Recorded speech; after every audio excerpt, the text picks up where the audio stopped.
Continuando con el módulo 2 de curso de Secretariado Administrativo, ¿cierto? Estamos en el proceso de planificación del viaje, y aquí, ¿cierto?, va a depender del tipo de viaje. Por ejemplo, en el caso de profesionales, la documentación, manejo de agenda, entrevistas, etc.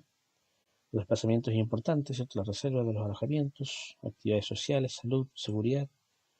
También es importante la fecha de los vuelos, ¿cierto? Líneas aéreas, los tipos de tickets, escala, los vuelos directos o no, ¿cierto? Entre otros elementos. También los lugares a visitar, ¿cierto? Los desplazamientos internos, arrendos de vehículos, conexiones, mapas, etc. También establecer cuáles son los motivos del viaje, si son de venta, de negociación, presentar la empresa, entre otros congresos, capacitaciones, etc. También es importante establecer la duración, los tipos de estadía, ¿cierto? Los hoteles, los servicios ofrecidos, también el tema de la alimentación, etc. Y si es importante también establecer si alguien los va a ir a buscar o los va a esperar también. Dentro de la documentación personal tenemos el pasaporte, seguros médicos, tarjetas, etc. Aquí es importante también establecer cómo se configura este itinerario. Y aquí ciertas informaciones como con relación a los vuelos, ¿cierto? También información con respecto a los alojamientos, los check-in, los check-out, etc., los servicios incluidos. También la telefonía, ¿cierto? Internacional, el roaming internacional, ¿cierto? El PIN y el PUC del teléfono móvil. Y servicios complementarios como arriendo de vehículos, restaurantes, cines y espectáculos. También tenemos la documentación necesaria para la participación, ya sean presentaciones, catálogos, archivos, datos, etc. Es un documento administrativo. Ahora pasamos al proceso de la comunicación telefónica. Y aquí, cierto, es importante establecer que el teléfono, ¿cierto?, es una de las herramientas más importantes dentro de la oficina, ¿cierto? Y, ¿cierto?, es necesario establecer ciertos usos, como por ejemplo, que se utiliza para vender, comprar, explicar, informar, negociar, confirmar. Las llamadas pueden ser normales, urgentes o de aviso previo, ¿cierto? Y aquí siempre es importante establecer cuáles son los tipos de preguntas que se pueden hacer. Todo tipo de preguntas, desde las abiertas, que son cerradas, reflexivas, múltiples, hipotéticas, etc. Y aquí, ¿cierto?, es importante que dentro de la comunicación telefónica ser claro y conciso, ¿cierto? No utilizar jergas, ¿cierto?, o modismos, ¿cierto? También es importante confirmar si entiende lo que se está o hacerse entender, ¿cierto?, cuáles son los objetivos previos de cada llamada, ¿cierto?, entre otros elementos.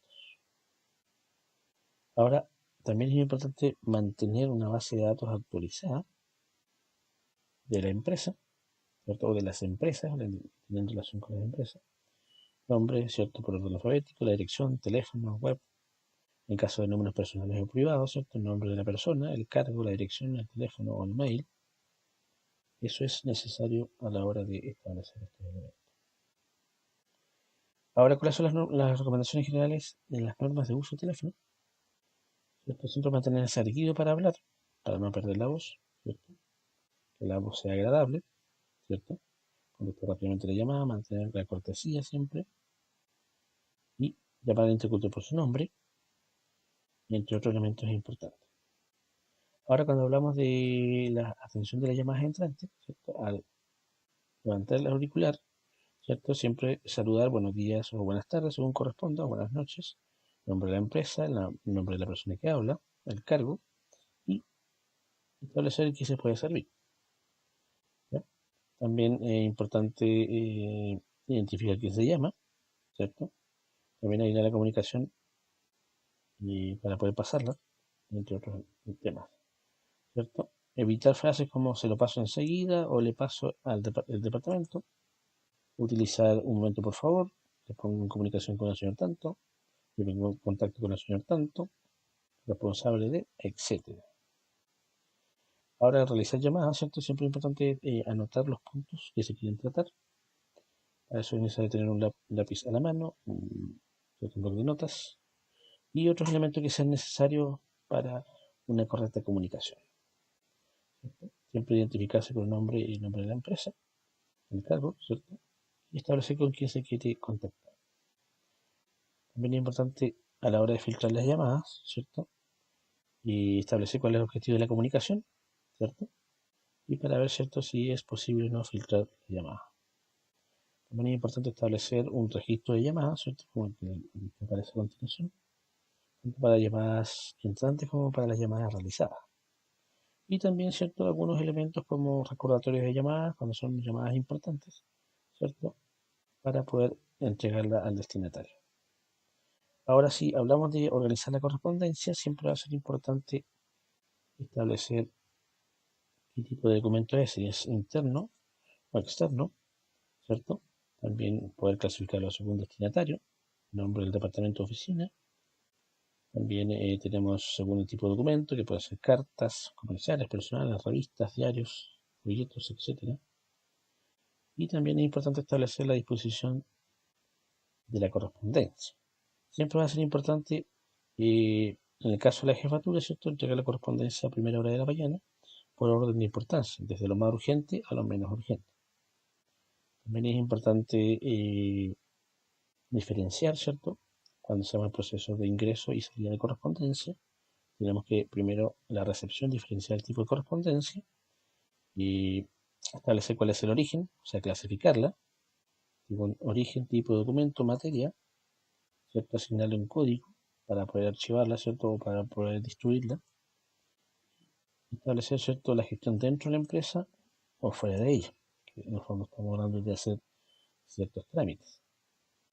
También es importante establecer dentro de la organización de la correspondencia, ¿cierto?, elementos de modelos de registro de ingreso y salida de correspondencia, como aparecen ahí en el imagen. Y, por otro lado, ¿cierto?, cuando hablamos de organizar el correo, ¿cierto?, siempre va a ser importante la prontitud, velocidad y precisión. Y, ¿cierto?, hay que establecer, ¿cierto?, los tipos de correo, ¿cierto?, los correo de mano, ¿cierto?, primera clase, segunda clase o tercera clase. También, ¿cierto?, el sobre, clasificar los tipos de sobre, como es el doblado, ¿cierto?, y también cómo va la escritura dentro del sobre. Es importante a la hora de presentar elementos bien ordenados. La archivística, ¿cierto?, es un elemento que nos permite, ¿cierto?, para poder organizar la documentación. Es importante mantener las manos limpias, ¿cierto?, retirar los clips si es necesario, ¿cierto?, y clasificarla según año, fuente, autor, tipo de documento, forma de transmisión o función, ámbito jurídico, etc. Y hay, ¿cierto?, una clasificación de los documentos de primera, segunda y tercera edad, ¿cierto? Y también es importante establecer cuáles son las ventajas de mantener ordenada la documentación, ¿cierto?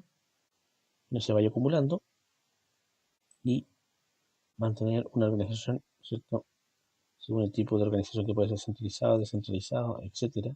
También según su naturaleza, según su alcance, su ciclo de vida, etc. Muchas gracias.